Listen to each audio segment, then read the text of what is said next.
Destiny 2 is a game which is a sequel to Destiny 1. I played the first Destiny.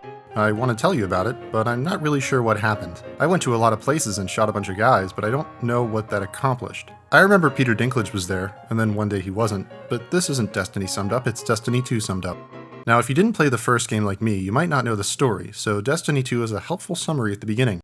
Okay, so there's this big ping pong ball, and it came to Earth and all the humans started calling it a god. It started out ironically, but then the hipsters did their thing, and now it's in the pantheon with the Flying Spaghetti Monster and Dwayne "The Rock" Johnson. But this spear, like all spears, had an ancient enemy, the dreaded triangles. Triangles blew up the big spear, and parts of it flew all over the place, and humanity crumbled, and then they started chilling in the last city, which sits right under the big ball that could literally fall out of the sky at any moment and cast a huge shadow over the city during most hours of the day.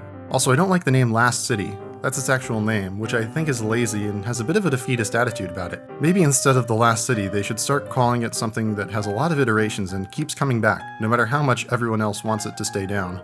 Something like Transformers City. Time to pick a character.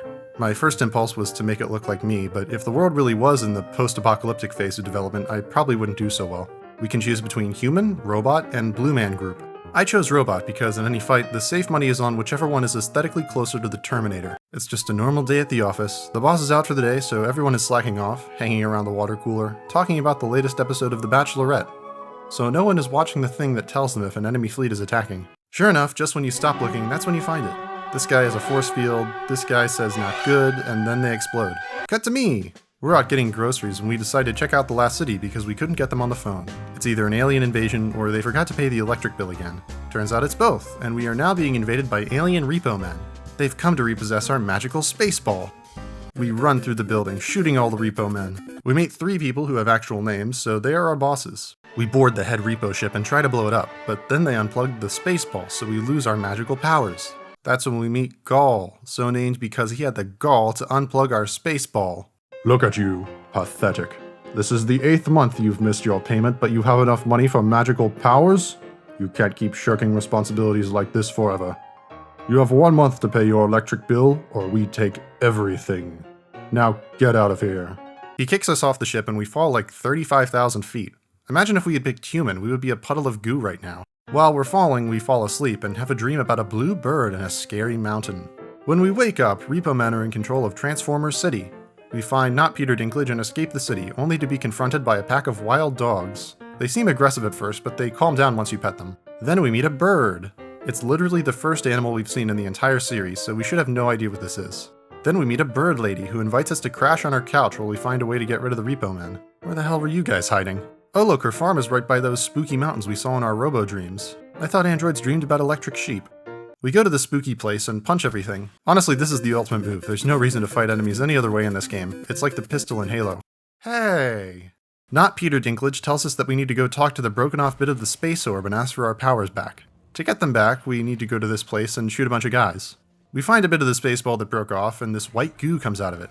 I guess we know what part broke off. It gives us our powers back, turning us back into immortal gods and sucking any tension out of the story. Back on the farm, Bird Lady has a job for us. She needs us to go help with the transmitter that she can use to tell everyone where we're hiding. Are you fucking stupid? We should tell her that this is a terrible idea, but we've been downgraded to a silent protagonist since the last game. We go to a church where a guy with a sniper rifle is holed up in the steeple.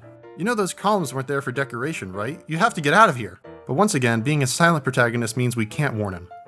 He tells us to set up the transmitters, so we go into a dark hole and shoot a bunch of guys. Not sure how that helped. Then he needs us to go destroy some signal jammers, so we go shoot more guys. Then the lady calls us up. I left some supplies in the field south of town. You should go there and get it because I'm too busy taking care of my bird. He saw another bird's Facebook post about getting engaged and now he thinks he hasn't really moved forward with his life. We go to the place where all the stuff was supposed to be, but oh no, instead there's a bunch of guys already here. We could leave because there's nothing of value here anymore, but we need to accomplish something, so we shoot all the guys. The sniper guy tells us that he needs us to go somewhere and shoot some guys, so we do. With all the transmitters in place, we can tell every hostile alien in the galaxy where to find us. Wait, what's happening? Then we have a seizure, I guess, and have another vision. I guess this time it's of the head repo men. Sir, we've been trying to get into their space ball, but it's password protected. I told our computer guy to start work on it, but he has Thursdays and Friday off, so I wouldn't expect it done until Monday. Ugh, I heard he was sick with something. I really hope it doesn't start spreading around the office. That's why I've been wearing this face mask for the past few days. Oh, I thought it was because you were really into Mad Max Fury Road. Of course I love Fury Road, but you can have 2 reasons for wearing a face mask, you know? I don't like face masks. It seems like they'd be really hard to breathe in. You think so? Well then, you should look at this guy. He's got a full face mask. He can't even see out of this thing. When we wake up from our vision, we get a phone call. It's the guy at the beginning who has a name.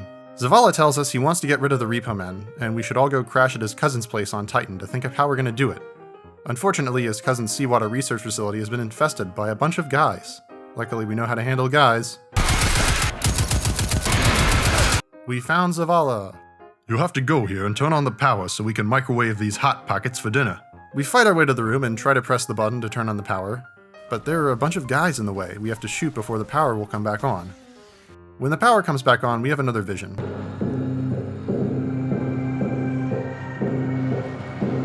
When we wake up, Zavala tells us Repo Men have a machine that can repossess the sun.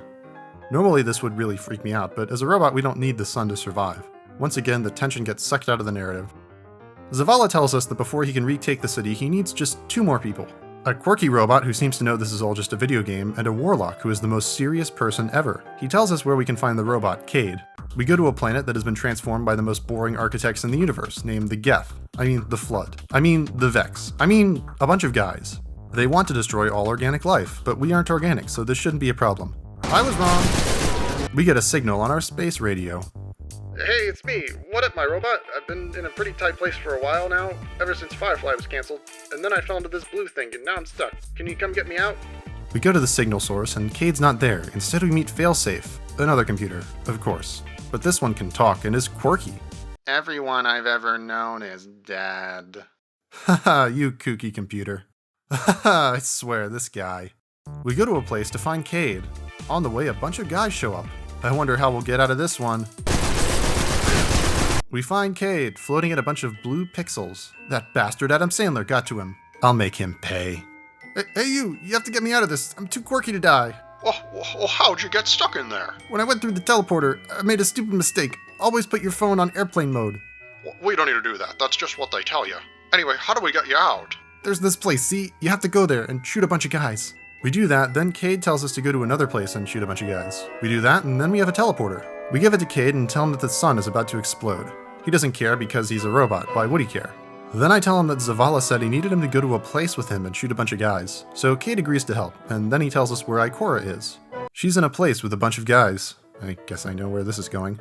Oh, she's just right here. Well, that was pretty easy. Mission accomplished, I guess. Ikora, you should come with us. We're going to get our stuff back. I can't go back. Without my powers, I'll die.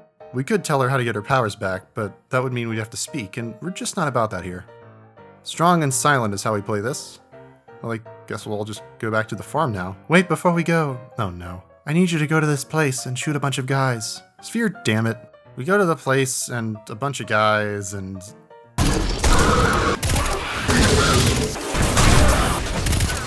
You get it. We enter a mining operation set up by the Repo Man. When we're there, we learn that the head Repo Man wants to take our magical space orb. What a revelation! We have to stop him! Okay guys, we have 2 choices. We can pay our electric bill, or we can go to this place and shoot a bunch of guys. No, we can't. We'll all die. Shut the fuck up! I'm Goofy.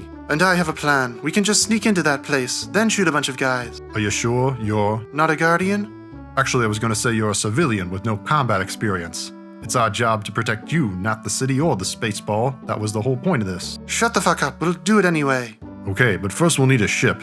To get a ship, someone will have to go to this place and shoot a bunch of guys. I have just the guy for the job. We get a tank, the ultimate upgrade for going to places and shooting guys. Then we go to this place and shoot a bunch of guys. Now we have control over the ship. But we need another ship in another place, protected by a bunch of guys. What are we gonna do? Now it's time to break their massive super weapon. We go to a place, and once we're there, you'll never guess what we do next. In the biggest twist of the game, we don't shoot a bunch of guys. We put this ball in a hole. Then we shoot this spinning thing. Then a bunch of guys show up. Every time. Then we have another cutscene seizure. We see Zavala's big plan in action. It was to go to a place and shoot a bunch of guys. Honestly, this attack is going really well. I'm not sure why he needed me to do all that work alone. We see another cutscene with Gaul. The Guardians are here to take back their space ball. I can't do anything. I'm too sick. I think I caught that thing David had. I'm pretty sure he got it from Keith, but I don't know. You're not sick. Now get back to work and take that bowl. You son of a bitch. You're the only one not wearing a face mask. You've been spreading the flu all over the office. We arrive at the city and fight our way to the place where Cade, Zavala, and Ikora are fighting off the Repo Men. Cade sets up the teleporter and tells us to go to Gull's ship. They could come with us, but they don't want to for some reason. Listen to me, Guardian. We can't go with you because we're pretty tired and the Bachelorette is on in 5 minutes. Look, you're the best goddamn going to places and shooting a bunch of guys guy that I ever met. You don't need us. Good luck, motherfucker. We teleport to Gull's ship and I guess we end up in the kennel. I wonder if I can sneak past these guys. I can. I guess the gameplay wasn't as one-note as I thought. Oh, never mind. Time to shoot a bunch of guys.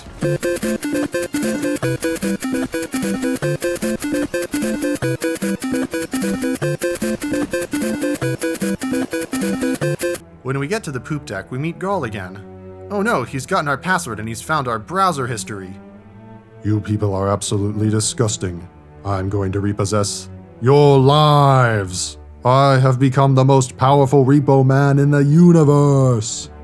Oh no, how are we gonna defeat him? I'm just kidding. We shoot him a bunch and then he explodes and a bunch of yellow goo comes out and forms him. What the fuck?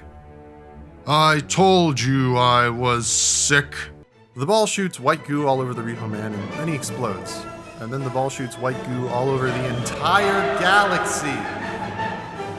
But oh no, we see a glimpse of the sphere's ancient enemy from the intro chapter, the dreaded triangle. That's the end of Destiny 2. Actually, that's not entirely true. There's a lot of post-game content with lots of places to go and guys to shoot, but I'm not going to cover it here. Some of you might be upset, but there's actually a very simple explanation. You see, what happened was